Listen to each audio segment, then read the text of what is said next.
Hello and welcome to Advertisers Watching Ads. This is a weekly show where brands watch other brands' ads. She's like sexualizing herself and then using climate change to sell a bra. It's going to create noise because she's done that throughout her whole kind of career. They don't do things by the book.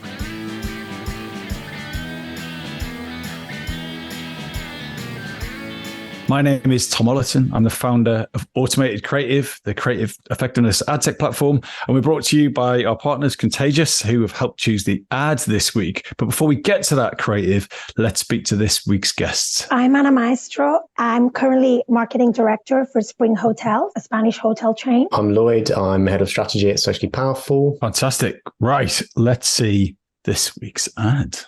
The Earth's temperature is getting hotter and hotter. The sea levels are rising. The ice sheets are shrinking.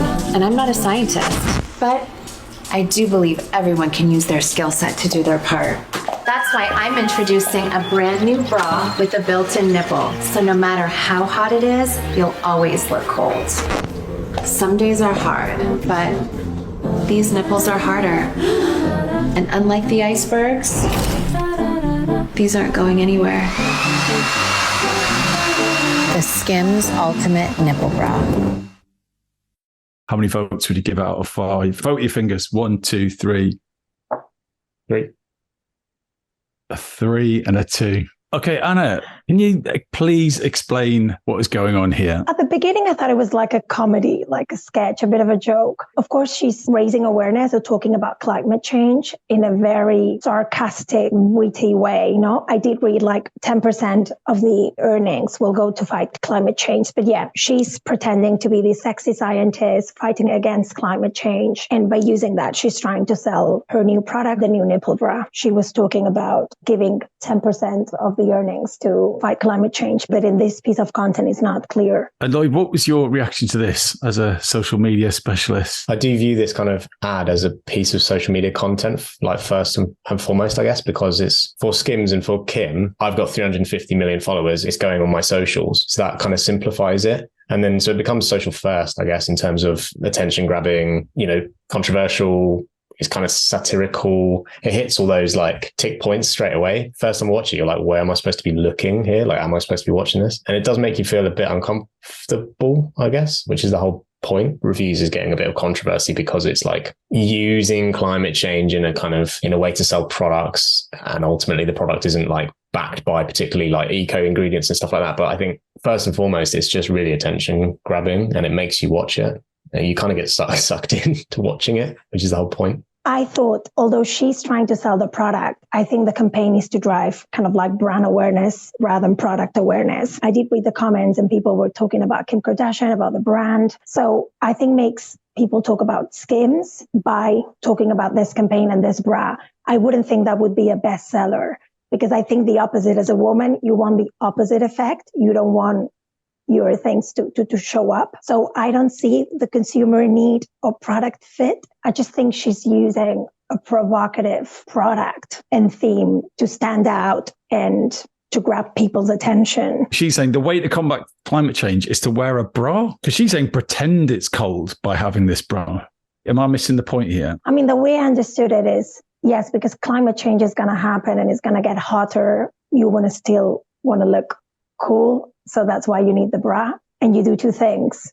By buying the bra, you're fighting climate change. You cool down and then you help fight against it with the profit. I did read that the bra is made of plastic and is not sustainably made. So there's a contradiction there as well because Skims is not known for being eco-conscious or eco-friendly in the way they do their products. For her, it is slightly playing on a fashion trend, I guess, but it is more, I think, poking the establishment a little bit because she kind of knows that it's going to get people talking. I think she is poking the bear a little bit with this ad. That's what I kind of love about creator-owned brands, if you want to call them that. Like they're disruptors, they're challenger brands. They don't do things by the book. She's a creator and a media owner, so she has complete license, really, over what she wants to do. There's no red tape there, and that allows her to completely own it and be completely provocative with it. It's going to create noise because she's done that throughout her whole kind of career. She has a track record of going against like the establishment. She's bold and disruptive in that way. She's broken those standards, what it's right to do. She's gone the opposite way. I think because it's Kim Kardashian, people, it's not that they allow it, but they expect it. I'm not sure if a serious brand will be allowed to do something like this. She's always been controversial. I think it's in her DNA. It's part of the brand. I don't know if you agree, Lloyd. Yeah, she's obviously like trivializing climate change, and that's what a lot of the backlash has been about, and taking advantage of that or using climate change very loosely in order to drive sales of a product.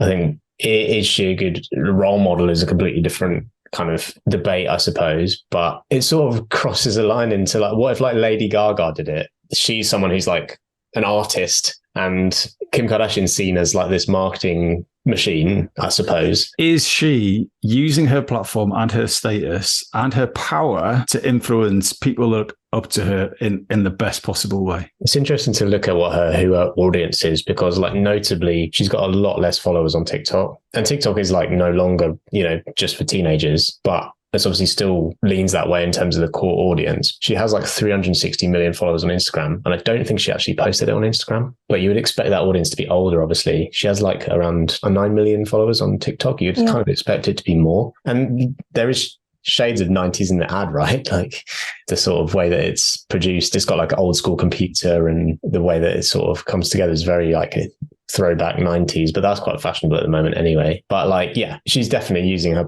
platform to sell products at the end of the day. And I don't think, it's not that she probably doesn't care, but she kind of is breaking the traditional stereotypes of how women should look or how they should behave or what they should wear, I think. And that's probably quite liberating for a lot of people. As a woman, I don't like the ad, and I don't have children, but I wouldn't want my daughter to look at Kim Kardashian as their like idol. I don't think the values are right, because yes, she's telling, use whatever you've got. If it's your body, to get what you want. So I was checking on Instagram. She didn't post it on Instagram, just on TikTok, that her following is way less. And I went through the TikTok, and I would say 90% of the comments are negative. I do think it's disruptive. It's getting the conversation. I'm not sure it's the right conversation because of two things. First, because yes, she's like sexualizing herself and then using climate change to sell a bra. So she's just making a mockery of such a kind of like serious issue.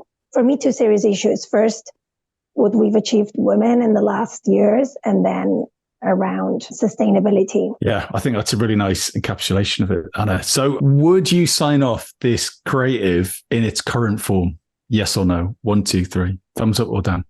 I've changed my mind. Down. There you have it. Thanks so much.